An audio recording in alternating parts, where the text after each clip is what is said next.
Buenos días a todos, o como diría en otras presentaciones mías, hola a todos.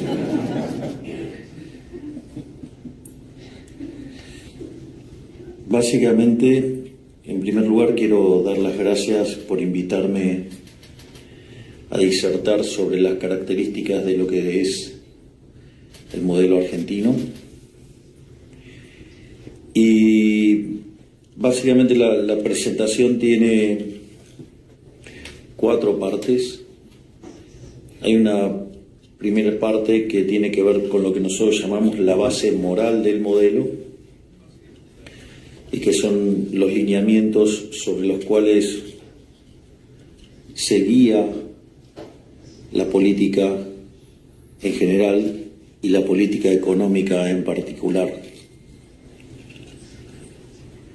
Una vez que exploramos esto en definiciones, diría, abstractas, planteamos como el contracaso de lo que hizo Argentina durante los últimos 100 años y que fue lo que lo hundió. Una vez que uno comprende esta relación, nos encontramos con los datos de inicio y con las políticas que implementamos. Y a partir de ahí damos las explicaciones sobre cómo consideramos que vamos a generar crecimiento económico. En ese sentido, la base de nuestro modelo es la idea del liberalismo, acorde a la definición de nuestro máximo exponente de las ideas de la libertad de toda la historia, que es el profesor Alberto Venegas Lynch hijo, que señala que el liberalismo es el respeto irrestricto del proyecto de vida del prójimo, basado en el principio de no agresión y en defensa del derecho a la vida, la libertad y a la propiedad, cuyas instituciones son la propiedad privada, los mercados libres de intervención estatal, la competencia entendida como un proceso de entrada y salida, no en la idea neoclásica, sino en la idea austríaca, la división del trabajo y la cooperación social. Y este es un sistema, digamos, el éxito, digamos, en lo económico deriva de servir al prójimo con bienes de mejor calidad a un mejor precio. Este sistema, que parece abstracto, la realidad es que aplica a distintos componentes de todas las áreas de la política, y hoy nos vamos a focalizar, digamos, sobre la cuestión económica. Concretamente, lo que voy a hacer ahora es describir cómo ha transcurrido la decadencia argentina, y en eso, básicamente, es mostrar cómo Argentina, digamos, sistemáticamente ha destrozado estos conceptos y cómo sistemáticamente nos hemos alejado del paradigma liberal para, digamos, convertir a Argentina en una catástrofe. Sí, está tremendo ese teléfono, es el mío, ¿no? Te están llamando. Digo, no, les cuento qué pasa. Hemos anunciado que lo iba a transmitir por mi canal de Instagram. ¿Tenés idea? Y siempre hay un imbécil malnacido, porque el que está haciendo esto sabe lo que está haciendo y sabe que está interrumpiendo la charla. O sea, no es que no lo sabe. Pero bueno, Argentina es así, tiene a un montón de cabeza de termos que hacen este tipo de cosas. En algunos casos les decimos cabeza de pulpo. ¿Saben por qué cabeza de pulpo? Porque el pulpo tiene su aparato digestivo en la cabeza, con lo cual la tienen llena de excremento. Así es que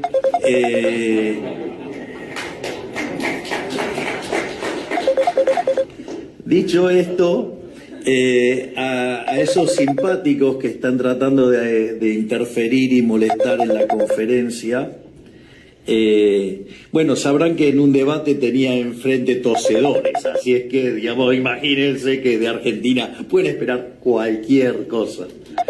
Es decir, ahí está, ahí sigue el cabeza de pulpo. No, y no va a parar, porque no quieren que se transmita esto. Entonces, básicamente, lo que nosotros vemos como los síntomas de lo que fue la decadencia argentina es, por ejemplo, ver cómo Argentina perdió lugares en términos del ranking del PBI per cápita. Si ustedes toman las estimaciones de Angus Madison, a fines del siglo XIX, Argentina era uno de los 3 países con mayor PBI per cápita del planeta. Era la tierra de la prosperidad, la tierra de la abundancia. De hecho, competía mano a mano con los Estados Unidos. Sin embargo, después de ir abrazando paulatinamente ideas de tinte socialista, Argentina se convirtió en una verdadera catástrofe. Cuando nosotros llegamos al poder, Argentina estaba claramente debajo del promedio de la tabla. Y obviamente eso también se tradujo en un aumento sustancial de la pobreza. Si bien las cuentas, digamos, oficiales muestran niveles de pobreza ligeramente por encima del 40%, la realidad es que eso es un promedio semestral y que cuando una variable está en tendencia creciente, digamos, si ustedes muestran en diciembre el promedio del último semestre, están subdeclarando la pobreza, no porque se estén mintiendo, sino por una cuestión simplemente metodológica de los promedios. Y además, otra cosa que las estadísticas no reflejan es que Argentina, al haber tenido controles de precios, Argentina estaba sufriendo escasez y eso no queda capturado en los indicadores. Entonces, una de las situaciones que podría pasar es que para mantenerme saludable con las estadísticas podríamos haber dejado todo igual, no ajustar nada, y en ese contexto la gente estadísticamente hubiera estado bien, pero se hubiera muerto de hambre porque no podría haber comprado nada en el supermercado. Así es que nosotros lo que decidimos fue sincerar la situación, porque básicamente de esa manera los productos volverían a aparecer en las góndolas, y ese sinceramiento implicó encontrarnos con 57% de pobres, que es el número registrado en enero del 24. Por otra parte, la inflación, cuando nosotros llegamos, venía corriendo a más del 1% diario, y después se aceleró más durante la segunda semana de diciembre. La inflación mayorista, digamos, que es la que se anticipa, digamos, corría al 54% mensual. Yo sé que hay toda una crítica de cuando anualizo este año y digo que eso anualizado da 17.000.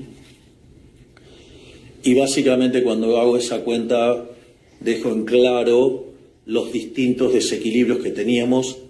Teníamos un money overhang que era el doble del que teníamos previo a la crisis del Rodrigazo, que fue una situación que multiplicó por 6 la tasa de inflación, así es que por lo menos teníamos para multiplicar por 12 veces la tasa de inflación.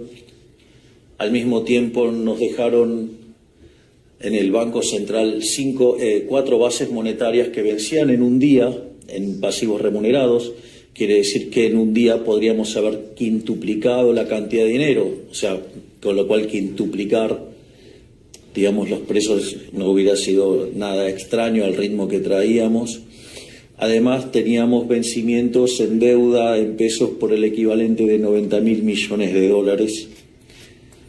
Por lo tanto, digamos, si uno toma todos esos elementos, Argentina debíamos llegar a niveles de inflación del orden del 15.000 al 17.000%, digamos, con toda esa oleada de dinero, digamos, hubiera sido bastante simple, pero y eso si no hubiera caído la demanda de dinero, lo cual saben que no es cierto, Con lo cual, digamos, estas explicaciones no las puedo estar haciendo en público porque en general la gente no tiene por qué estar sabiendo de temas de economía.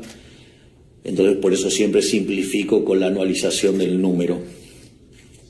Por otra parte, esa situación hubiera también implicado un default generalizado, porque claramente no hubiéramos podido honrar la deuda en pesos, claramente no hubiéramos podido honrar la deuda comercial, por lo tanto no hubiéramos podido honrar la deuda en general, con lo cual hubiéramos tenido un quiebre comercial de la economía y eso hubiera hecho además todavía mucho más difícil la situación.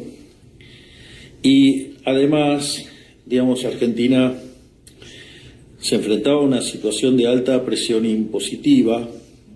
Entonces la pregunta es, ¿cómo llegaron a este desastre? Siendo que ya antes había habido 2 hiperinflaciones. Y ahí la justificación, y para empezar a ver cómo se entrelaza el modelo, es lo que en campaña yo denominaba el modelo de la casta. El modelo de la casta tiene 2 elementos. Obviamente que tiene una frase aberrante, digamos, de los socialistas que dice: donde hay una necesidad nace un derecho. El problema es que las necesidades son infinitas y el derecho alguien lo tiene que pagar y los recursos son finitos. Entonces tenemos un problema de necesidades infinitas con recursos finitos. Es decir, eso para los economistas no nos representa un problema porque sabemos que por medio de la economía de libre mercado, digamos, eso se puede resolver eficientemente. Pero esa no es la solución que le gusta a los políticos. Los políticos prefieren utilizar un método mucho más brutal y violento llamado justicia social. La justicia social es una aberración desde el punto de vista moral y naturalmente, como era de esperar, va a generar malos resultados. Es decir, porque la pregunta es, ¿algunos de los que están presentes acá están a favor del robo? Veo que nadie. Claramente, porque de hecho es un pecado, digamos, robar está mal, es un pecado. Ya lo sabemos desde cuando Moisés bajó del monte Sinaí, trajo las tablas, de uno era no robarás. Y la otra implica un trato desigual frente a la ley. Digamos, alguien está a favor de que la gente tenga privilegios y que algunos sean premiados y otros castigados por la ley. Es decir, ¿hay alguien que esté en contra de la igualdad ante la ley? Bueno, la justicia social es aberrante porque es un robo y implica un trato desigual frente a la ley. Es decir, frente a 2 individuos, a uno le roba su ingreso, parte de su ingreso, y se lo da a otro.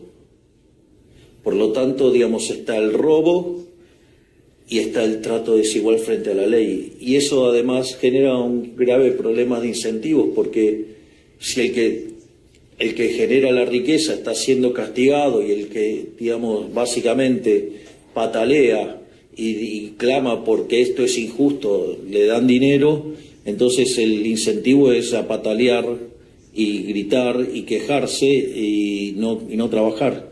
Con lo cual, digamos, genera un sistema de incentivos incompatibles con el progreso. A su vez, también tiene consecuencias en la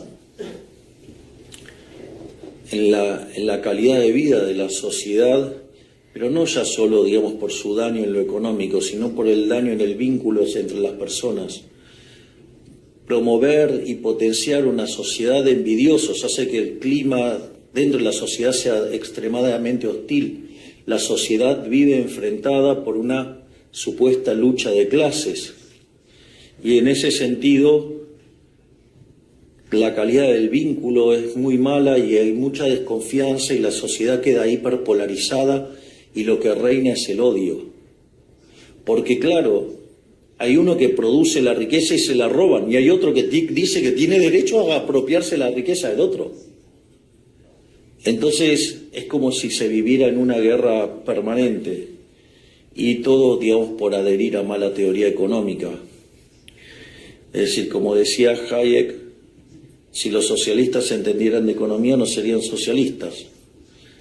Es más, yo les diría que la verdad es que Marx fue desmentido brutalmente, le diría, ya por Eugene von Bawerk, en un libro que se llama La conclusión del sistema marxiano, donde probó, todas las inconsistencias del sistema. Marx ya se había dado cuenta cuando Menger presentó los principios de economía política. Y no solo eso, sino que además, después eso fue vapuleado por Mises en el libro Socialismo, explicando que el socialismo no podía funcionar por el problema del cálculo económico. Hayek demostró, digamos, en Camino de Servidumbre, digamos, cómo las intervenciones derivaban en ese sistema siniestro. Y la realidad es que muchos creen que la evidencia empírica de que el socialismo real no funciona fue en 1989, cuando se cayó el muro. Y en realidad la verdadera evidencia de que esas ideas no funcionan fue en 1961, que fue cuando lo tuvieron que construir. Entonces, básicamente, pero entonces la pregunta es, ¿por qué siguen adheriendo a esta basura? Pues la pregunta es, ¿por qué siguen adheriendo a esta basura?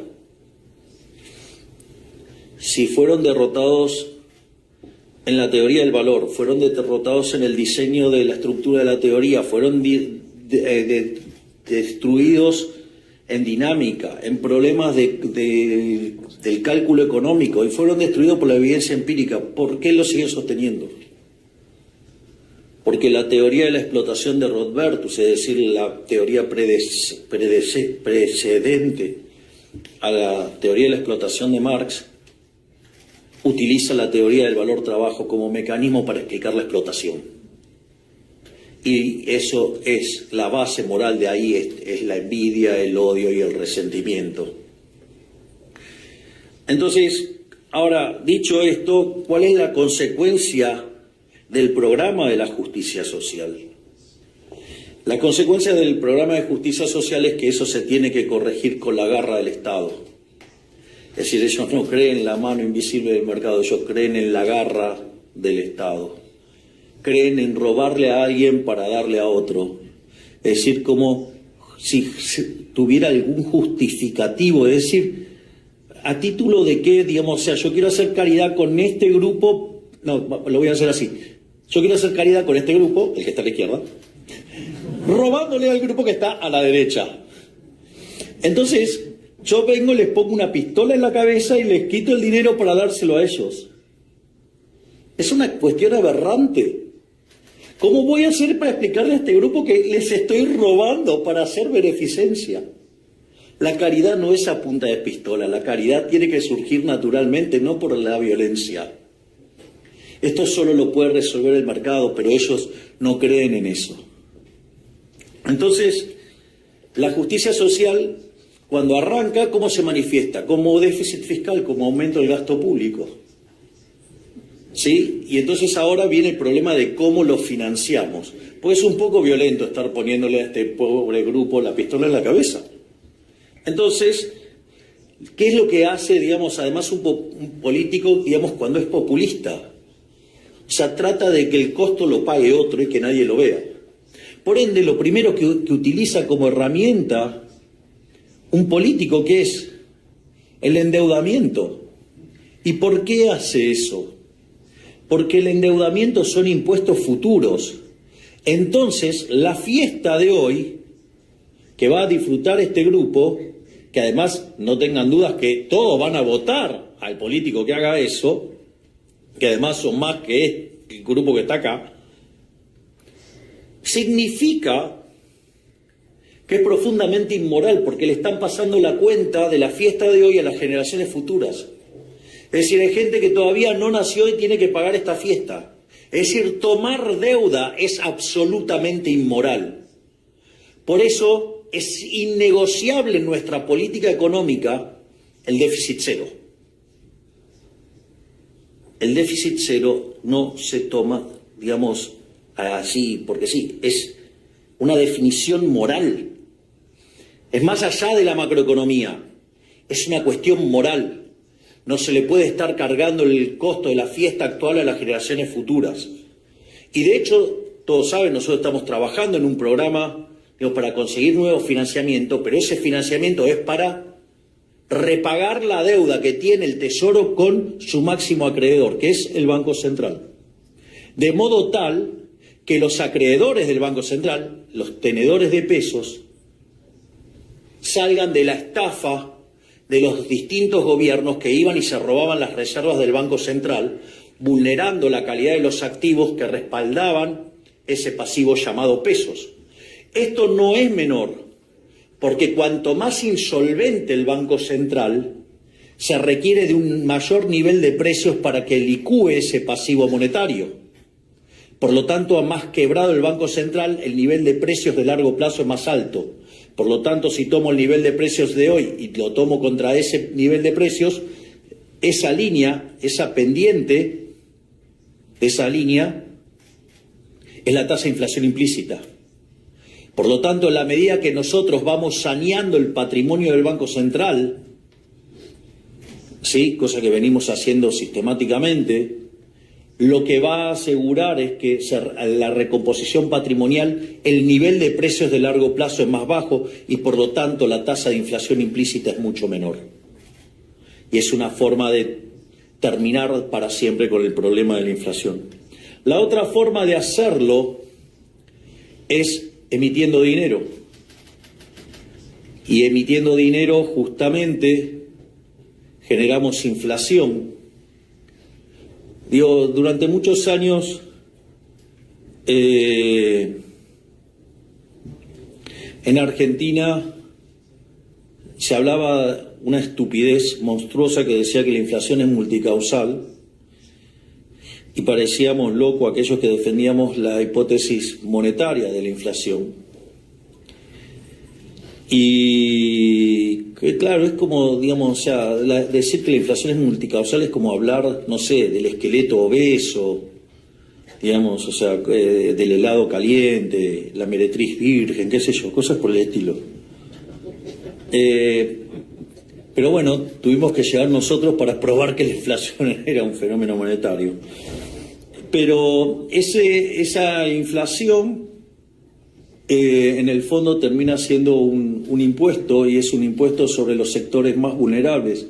De hecho, una de las cosas que nosotros estábamos convencidísimos es que bajando la tasa de inflación íbamos a bajar la pobreza. Y efectivamente, en la frecuencia mensual la pobreza cayó del 57% al 33%, es decir, bajó 24 puntos porcentuales, es decir que en poquito más de un año, o sea, en 13 meses, sacamos de la pobreza a más de 10 millones de argentinos. Vaya que era importante defender la naturaleza monetaria de la inflación. Y al final, digamos, cuando el político ya no puede recurrir más a la deuda, porque de hecho Argentina ha sido un defolteador serial, Argentina, digamos, ha hecho aberraciones con su moneda, le quitamos 13 ceros a la moneda, destrozamos 5 signos monetarios, podríamos quitarle 3 más, pero digamos, llega un momento que no se puede más y entonces siempre el político opta por subir impuestos y por eso tenemos un país con una de las cargas fiscales más altas del planeta. Entonces, básicamente, por eso Argentina tiene los problemas que tiene de alto endeudamiento, de alta inflación, de alta presión impositiva. O, por ejemplo, que esto es muy importante, sin lugar a dudas, el brillante ministro de Economía que tengo, que es Luis Toto Caputo, que está acá, y que es sin dudas el mejor ministro de Economía de toda la historia argentina, en uno de sus primeros discursos explicó algo maravilloso, y es, nosotros, la verdad es que el eje central de Argentina, el problema central de Argentina es el déficit fiscal. Es decir, nosotros el año pasado fuimos el primer gobierno de los últimos 124 años que tuvimos superávit en la línea financiera. Hay otros que dicen, no, pero hubo otros años que también hubo. Sí, pero no estábamos pagando la deuda. O sea, es como que no estábamos pagando los intereses. La primera vez que se paga, digamos, honrando todos los compromisos fue este año que pasó. De hecho, Argentina desde el año 1901 hasta el 2024 tuvo 22 crisis. De esas 22 crisis, 20 tuvieron origen fiscal y el origen fiscal se separa entre alto desequilibrio fiscal y extravagante desequilibrio fiscal. Pero no es solamente el impacto que esto tiene sobre la deuda, sobre lo que tiene que ver la inflación o lo que tiene que ver, con la presión impositiva. Una de las cosas que han hecho recurrentemente distintos gobiernos en Argentina es aplicar controles de precios. ¿Y qué pasa cuando hay controles de precios? O sea, se genera escasez. Entonces, por ejemplo, se encuentran como la ley de abastecimiento, la ley de góndolas, ¿sí? O como la ley de góndolas, digamos, medía las góndolas. O sea, ¿cómo se le ocurre a alguien que una ley, digamos, o sea, es como querer evitar la ley de gravedad con una ley y andar con un centímetro chequeando, digamos, la altura a la cual caen las piedras? No sé, es una cosa verdaderamente, directamente aberrante. O, por ejemplo, supongamos la situación típica populista, que había en el kirchnerismo, o sea, hacían desequilibrio fiscal, como, digamos, eran tan impresentables, no podían acceder a los mercados, entonces los financiaban con emisión monetaria. Esa emisión monetaria comenzaba a generar inflación. Como generaba inflación, entonces, para tratar de evitar que la inflación subiera, fijaban el tipo de cambio, y al fijar el tipo de cambio se empezaban a perder reservas internacionales. Y entonces, como querían evitar que se perdieran reservas internacionales, se ponía el cepo. Que era, digamos, el que recibimos era una monstruosidad, digamos, ahora es bastante, muchísimo más chico. Pero esto es interesante, porque ¿qué es el cepo? El cepo no es ni más ni menos un mecanismo para aumentar artificialmente la demanda de dinero. Y vean lo aberrante de esta situación, porque en primer lugar lo que está violentando es su conjunto de consumo, digamos, porque en el fondo, digamos, también, digamos, los argentinos compraban dólares para pasar el consumo del presente al futuro, ¿no? O sea, como una forma de reserva de valor. Pero no solo eso, sino que ustedes entonces lo obligaban a tener pesos, y a eso le aumentaba artificialmente la demanda de dinero y por ende aumentaba artificialmente la base imponible del impuesto inflacionario. Entonces vean cómo el entramado de regulaciones y controles también tienen que ver que con lo que está siempre de fondo es el desequilibrio fiscal, y el desequilibrio fiscal tiene una base moral. Por lo tanto, en ese sentido, nosotros al momento de llegar, entonces nos encontramos con un déficit fiscal consolidado de 15 puntos del PBI, o sea, 5 puntos en el Tesoro, 10 puntos en el Banco Central, que generaba emisión endógena. Es decir, aun cuando hubiéramos cerrado el desequilibrio fiscal, esto también lo explicó el ministro Caputo en una de sus entrevistas recientes de manera brillante, es, aun cuando hubiéramos puesto las cuentas fiscales el primer día, tal como lo hicimos, porque en el primer mes pusimos las cuentas fiscales en orden, y lo más interesante es que aún así no hubiéramos evitado la hiperinflación, porque teníamos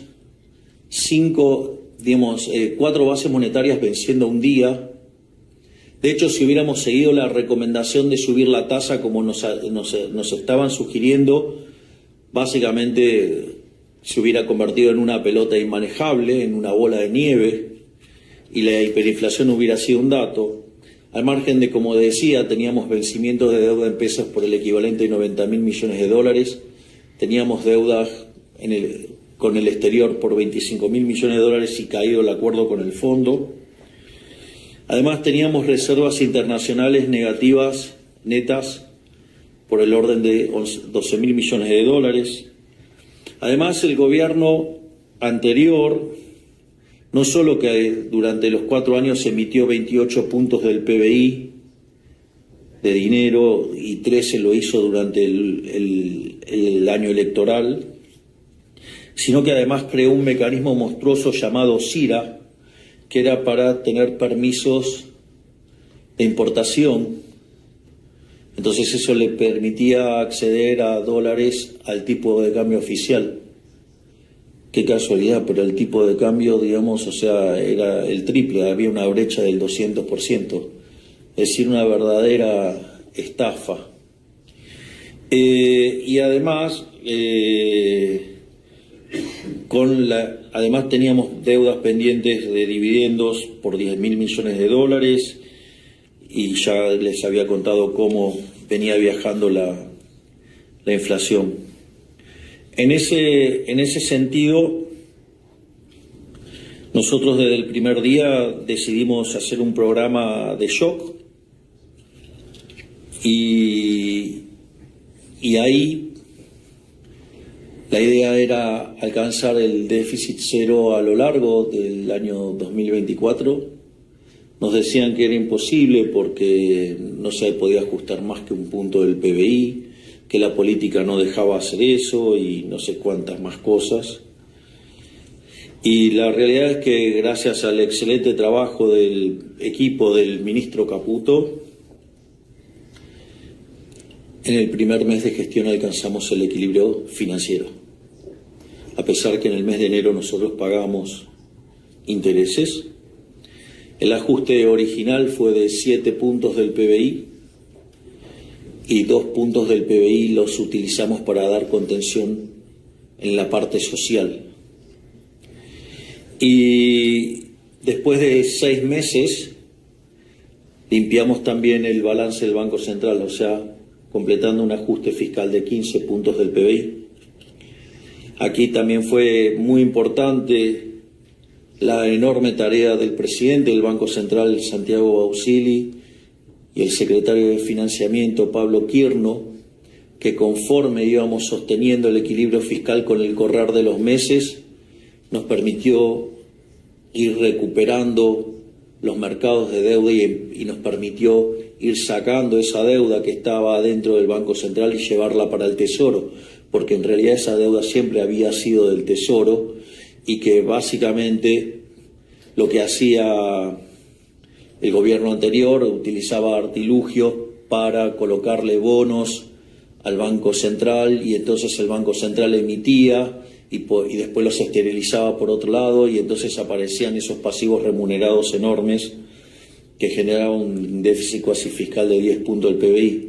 Pero conforme fuimos estabilizando la economía y mostrando solidez fiscal, permitió que se rearmara una curva de pesos y sacar esa deuda del Banco Central y llevarla donde verdaderamente tenía que estar, que era en el Tesoro.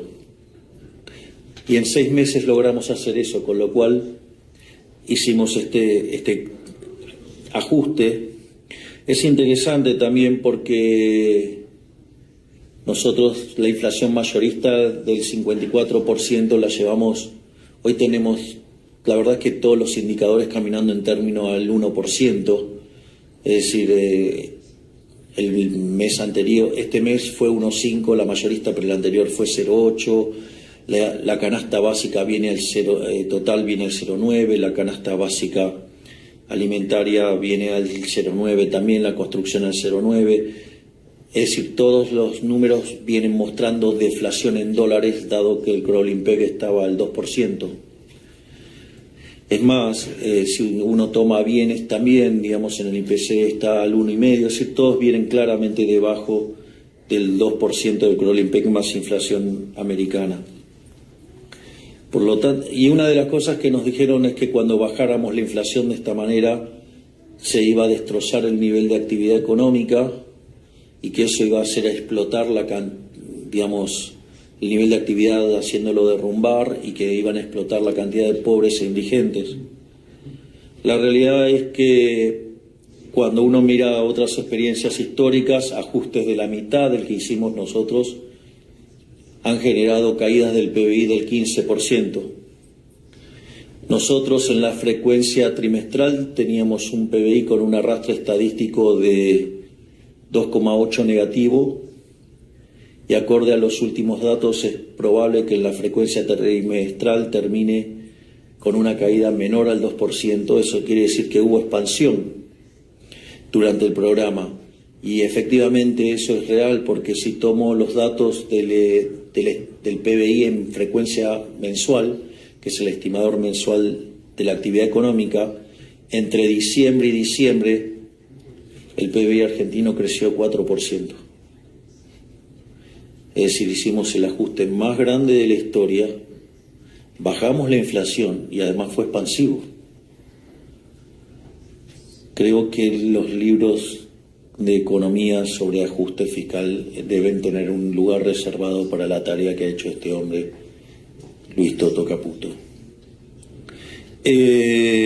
Pero como mencionaba, no solamente eso, sino que el desempleo no aumentó, estamos creando puestos de trabajo, algo que Argentina no hacía desde el 2011, sino que además los salarios en dólares básicamente se triplicaron, los formales, y la pobreza, ha caído de niveles del 57% en la frecuencia mensual al 33%, sacando de la pobreza a 10 millones de argentinos. Además, sobre esto quiero hacer una nota al pie de página que me parece muy importante al estar en esta institución. Recurrentemente, durante mi camino hacia la banca de diputado nacional y mi camino hacia la presidencia, he citado hasta el cansancio un trabajo de esta institución sobre la ineficiencia del gasto público, que mostraba que la peor zona del mundo era América Latina y que el peor de todos era Sor Juana Inés de la Cruz, Argentina.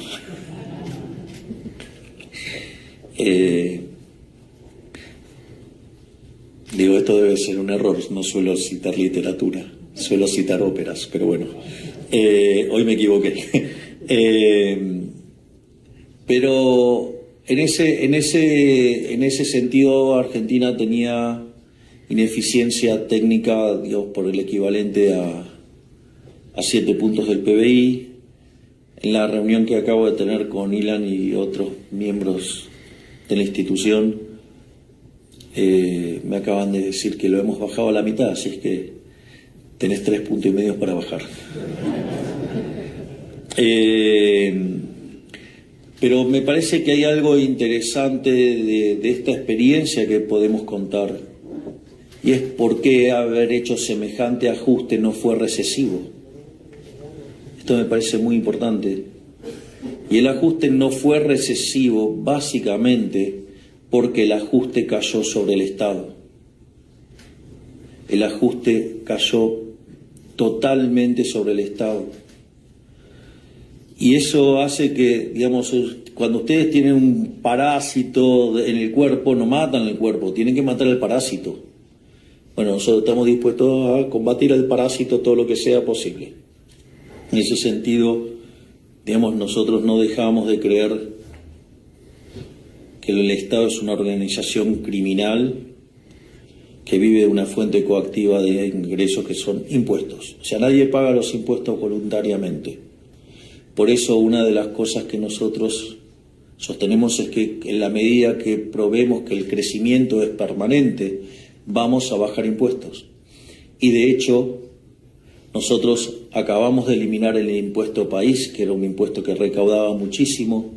Hemos bajado las retenciones, las hemos eliminado plenamente para las economías regionales.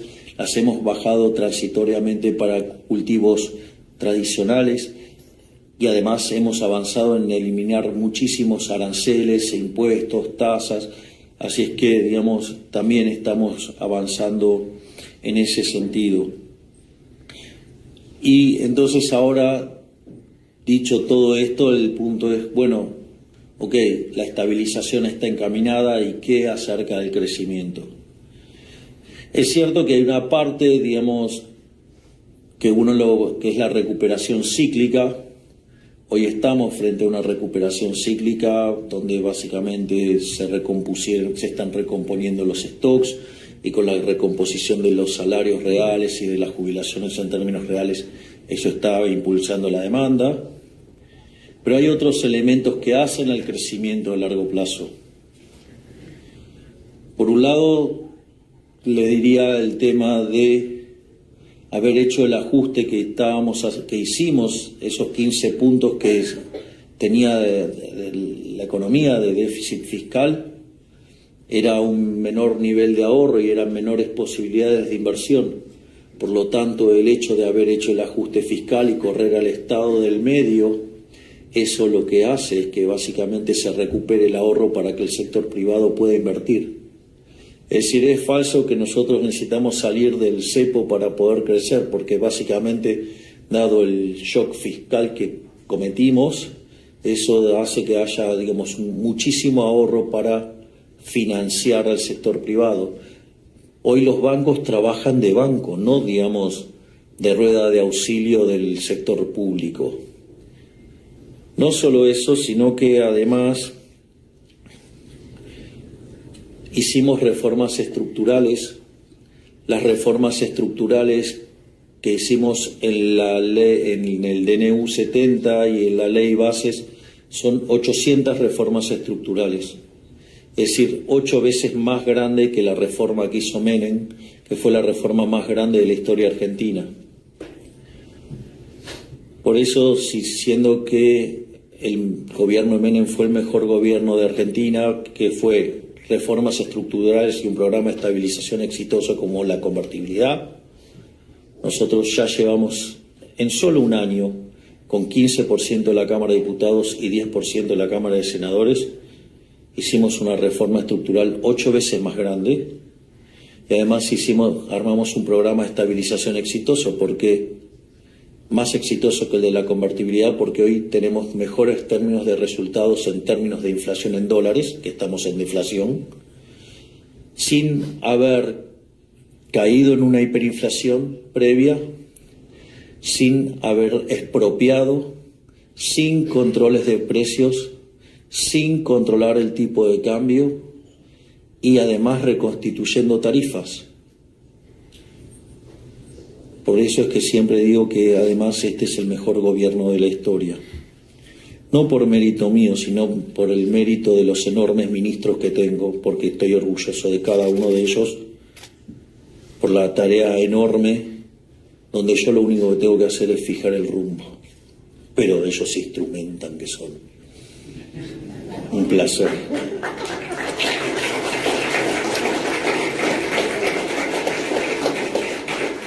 Dicho esto, pero todo no quedó ahí. A partir de mitad de año se incorporó en el equipo de manera explícita el doctor Federico Sturzenegger y creamos un ministerio de la desregulación. Y bueno, Federico está teniendo un proceso parecido al que tiene Toto conmigo, digamos que tenemos una relación simbiótica. Con Federico está pasando lo mismo. Entonces, en ese primer medio año que estuvo Federico, que es la segunda parte del año pasado, quitó 900 regulaciones, es decir, que son también como reformas estructurales. Es decir, que hicimos, la verdad, 1.700 reformas estructurales. Pero eso no es todo, porque ahora les voy a contar una anécdota interna. digamos, Federico está implementando lo que se llama el Plan Motosierra 2.0, que es empezar a ir a las cuestiones, ir a hacer ahora otra reforma del Estado. Recuerden que nosotros asumimos, había 18 ministerios que en realidad eran 24 y los llevamos a 9, ahora somos 8, y queremos achicar más secretarías y más dependencias. Y entonces me viene la primer quincena de enero, le di vacaciones a todo mi equipo, entonces regresaron todos en la segunda parte de enero, y en los primeros días de febrero el ministro Sturzenegger me vino a visitar a la residencia de Olivos. Y entonces él me manifestó que estaba sumamente preocupado por la lentitud con la que estábamos actuando, y entonces, por ejemplo, él me sugirió cómo redefinir algunas áreas de legales para darle más dinamismo y agilidad a las reformas. El argumento de Federico, digamos, siendo un ministro que me da alegría todos los días, con todas las cosas que le rompe al Estado, entonces dije, digamos, qué desconcentrado estuve, que no tomé conciencia de que estaba teniendo pocas alegrías. Entonces, ¿qué hice? Fui y hice la cuenta de cuántas desregulaciones hizo en 2 semanas. 2 semanas, ¿eh? ¿Cuántas creen que hizo? Estaba enojado porque la cosa estaba empastada. 65. Ustedes se dan cuenta que en 15 días quitó 65 regulaciones y decía que vamos lento. Es decir, ¿cómo no voy a estar feliz con mis ministros? Son todos una máquina de ganar libertad económica todo el tiempo. Y esto les aviso que va a continuar. Hay algo que muy lindo, que es el decreto 125, que acaba de salir en unos días, donde se insta a los distintos ministerios a armar un digesto. Esto es una obra de arte. Ahora cuando lo vean van a ver el shock. Argentina tiene 42.000 leyes, ¿es así, Manuel? ¿O 47.000? 42.000 leyes, 70.000 decretos y 220.000 resoluciones circulares. Obviamente que resoluciones circulares la pueden eliminar un ministerio, el decreto lo tengo a tiro de decreto, y algunas leyes por la ley bases y por el DNU la puedo sacar yo por facultades especiales. Entonces nosotros, ¿qué es lo que estamos proponiendo? Es que cada ministerio haga un digesto de lo que usa. Y adivinen qué vamos a hacer cuando tengamos el digesto, que tienen 30 días para hacerlo. Todo lo que no está en el digesto se elimina. ¿Por qué? Porque ustedes se van a encontrar que hay cosas que uno ni siquiera sabe que está, solo sabe que está el beneficiario. Por ejemplo, es muy interesante lo que nos pasó con la chatarra. No se podía exportar chatarras. Entonces estaba prohibido exportar chatarra, claro, entonces, pero la chatarra tiene un precio. Entonces esa chatarra quedaba en el mercado doméstico y el precio de la chatarra caía y estaba muy barata. Claro, eso beneficiaba a una empresa. Bueno, digamos, y perjudicaba a todo lo que tenía la chatarra. Digo, parece que eso no es algo en favor de la libertad. Entonces, ¿qué hicimos? Eliminamos esa regulación. Obviamente que ahora la chatarra tiene un precio de mercado, pero bueno, la empresa que se perjudicó es una empresa muy grande, es un grupo económico muy grande, y sacó a su ejército de conochantas a pedir devaluación y tratar de desestabilizar el programa económico. O, por ejemplo, no sé, el problema de un exportador de sandía. Quería exportar sandías, watermelon, o sea, por decir, digamos, o sea, Porque no sé cómo se le dice en otros lugares. Sí, ya sé, te digo, ya me extendí más, pido perdón. Pero me resulta divertido, me quedan 3, 4 cosas y ya termino. Pero quería dar ejemplos divertidos. Juro que este es el último ejemplo que doy, termino con lo que te voy a terminar. Entonces, este señor quería exportar sandías a Paraguay y tenía un acuerdo con el empresario de Paraguay para exportar las sandías.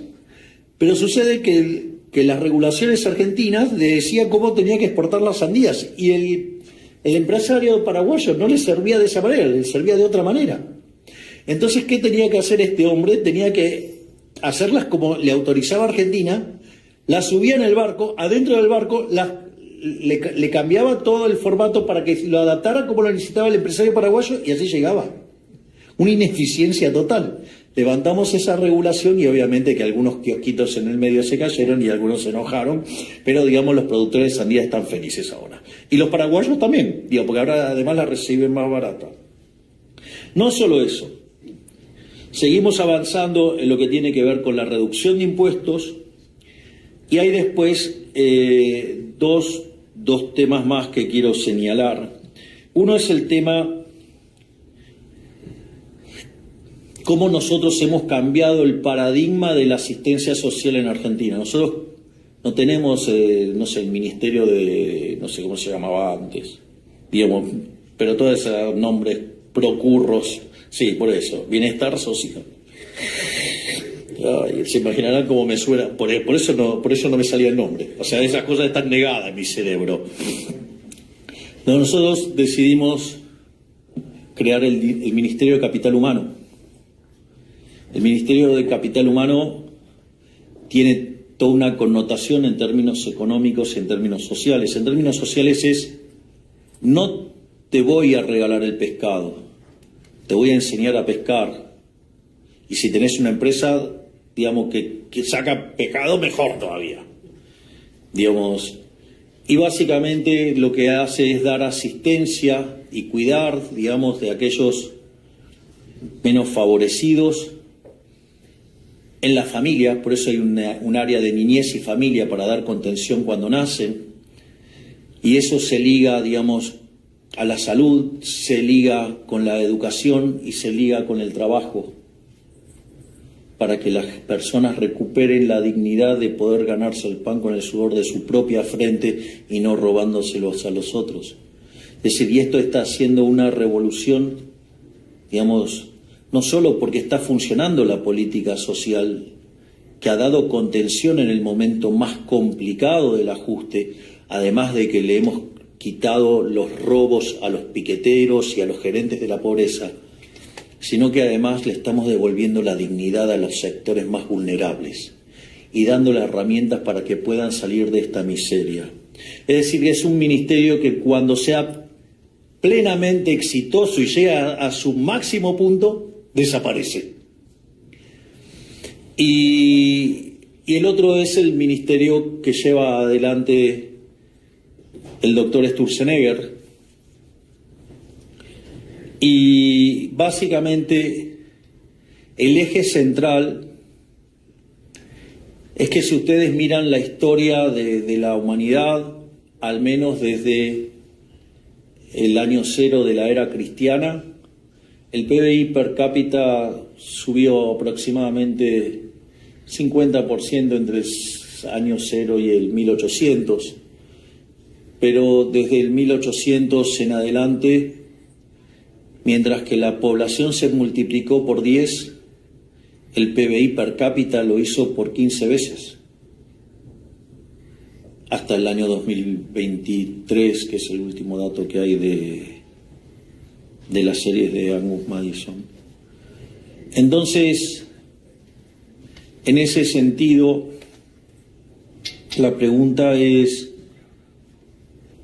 que la contracara de eso son rendimientos crecientes.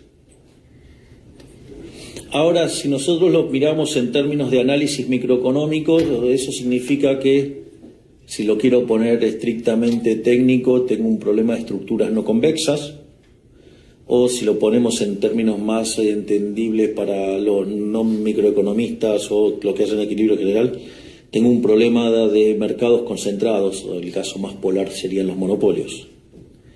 Y el problema radica en que cuando yo regulo los monopolios y los quiero hacer que se parezcan a empresas competitivas acorde al paradigma neoclásico, eso lo que termina haciendo es matar los rendimientos crecientes y consecuentemente al matar los rendimientos crecientes lo que hace es que la economía deje de crecer. Entonces, en la medida que se le pase la motosierra a las regulaciones, lo que estamos haciendo es no solo ganar libertad económica, sino que además estamos ganando crecimiento económico. Y todo esto derivado de que, desde mi punto de vista, el análisis neoclásico está mal. Para aquellos que quieran ver esto, les sugiero leer el artículo de Murray Newton Rothbard que se llama Monopolio y Competencia, un artículo que fue muy revelador para mí, porque cuando yo lo leí llevaba 25 años dando clases de microeconomía y equilibrio general y descubrí que los monopolios no son malos, salvo que sean armados por el Estado. Fue tan revelador ese artículo que no solo que me convertí en liberal libertario, sino que además me convertí en anarcocapitalista, cosa que filosóficamente lo sigo haciendo. Esto quiere decir, no voy a claudicar con llevar el Estado a la mínima expresión y devolverle la libertad a todos los argentinos de bien al máximo hasta el último día de mi gobierno. Muchísimas gracias y ¡viva la libertad, carajo!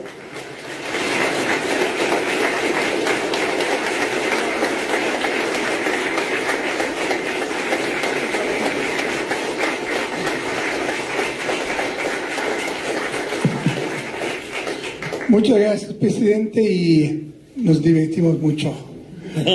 Esto seguro con los ejemplos, con la sandía, con el pulpo. Yo pensaba que el pulpo era el que tenía muchas manos y que lo ibas a usar para el Estado. No, eso pero también. Estás usando para... Le voy a dar más aplicaciones. Pero lo importante acá es pensar cómo este caso lo podemos nosotros acá en el BID utilizar para las conversaciones que tenemos con nuestros 26 países. Una consolidación fiscal, un ajuste fiscal que sea expansivo, un ajuste que tenga desregulación, que simplifique y que le dé las condiciones a que el sector privado pueda entrar. Y el último punto es cómo hacer para que de verdad tengamos un crecimiento sostenible. Porque cuando hablamos con los jefes de Estado y les decimos vamos a hacer un ajuste de 5, 6 o 15%, pues me dicen, pero no sobrevivo. Y justamente nos dicen, bueno, pero vas a ser expansivo y vas a crecer a largo plazo. Entonces la pregunta, ¿cómo yo le respondo al jefe de Estado para que sepamos que el crecimiento del sector privado va a venir? Bien. El primer punto es, el ajuste no tiene que caer sobre el sector privado, tiene que caer sobre el sector público. La magia está ahí. Segundo, esto hay que tener convicción. Yo, digamos, le voy a contar lo que pasó en la primera reunión de gabinete. Yo ya, digamos, había acordado con el ministro Caputo que íbamos a pasar la motosierra impiadosamente sobre el sector público.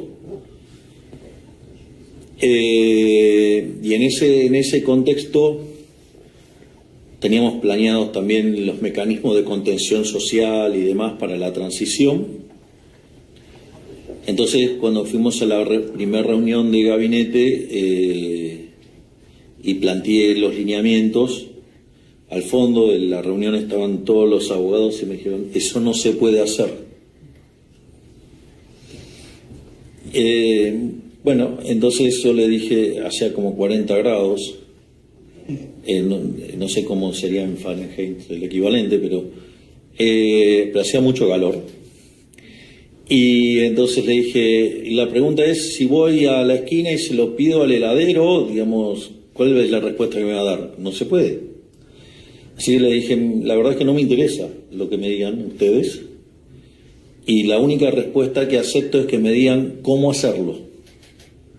Es decir, porque para que no se puede, digo, cualquiera me contesta no se puede. Y eso creo que cambió la forma en la que los ministros empezaron a ver la situación. Y lo otro que es muy importante es dejar clara la línea de a dónde uno quiere ir y después entender las falacias que contiene la teoría económica. Digamos, ¿puedo ser grosero? Be my guest. Digo, que la obra pública genera crecimiento y trabajo es bullshit, eso es mentira. Porque la realidad es que para hacer una obra pública yo la tengo que financiar. Y si la financio con deuda, son impuestos futuros, castigo a nuestros hijos, a nuestros nietos y demás. Si lo financio con emisión monetaria, castigo a los vulnerables con la inflación. Si lo financio con impuestos, castigo a las generaciones presentes. Además, no solo eso, sino, digamos, como yo, digamos, les estoy cobrando impuestos, esa obra que se está haciendo ahí y que se ve, en realidad está destruyendo otras obras y trabajos en otros lugares. Pero además, la preferencia de la gente no era tener esa ruta, sino que quería tener las otras cosas que habían elegido. Entonces, los estoy robando, le estoy dando bienes que no quieren, por lo tanto tengo una pérdida de bienestar en términos de menor utilidad. Y además no nos olvidemos que también existe el problema de las filtraciones del gasto público. Por lo tanto, lo que hay que tener en cuenta es que el gobierno es parte del problema y no de la solución. Sin nada peor que venga un político y diga, soy el gobierno, vengo a ayudar. Es decir, digamos, cuando vean un político que hace eso, salgan corriendo porque lo único que va a hacer es robarles. Entonces ahí la cuestión central es entender todas estas falacias sobre las que se construye la mentira llamada Estado. A ver, tengan en cuenta, es una organización criminal el Estado. Es decir, ustedes no me pueden decir que con más ladrones en la sociedad están mejor que con menos. Es decir, el Estado es peor que la mafia. Porque yo les hago una pregunta. ¿Cuántas veces le robaron los ladrones vulgares a lo largo del último año? Ninguna. Bueno, el Estado les roba todos los días cuando le cobra impuestos. Entonces, ¿cómo puede ser que algo tan siniestro, digamos, si lo saco voy a estar peor? Si lo saco voy a estar muchísimo mejor. Porque encima el Estado es el ladrón estacionario. O sea, y además lo es en mayor escala y tiene menos código que los mafiosos. Así es que el día que se desenmascare, el día que la gente decida tomar la pastilla roja y salga de la Matrix, va a entender que el Estado es el problema y no la solución, y seguramente tendremos muchos más anarcocapitalistas. Bueno, gracias, presidente. Ya Gerardo ya me está diciendo que tenemos que ir. Y mi amigo AJ Banca lo espera, así que estuvo aquí escuchándolo, pero lo espera ahí. Y este público sí vino aquí a escucharlo, a escuchar cómo está el modelo argentino y el cambio. Hubo inclusive gente que vino a respetarlo por la cuestión de los rehenes. Hay aquí gente que fue rehén, mexicana, la mexicana israelí. Así que vine exactamente para eso. Y le quiero agradecer por todo y continuamos trabajando juntos.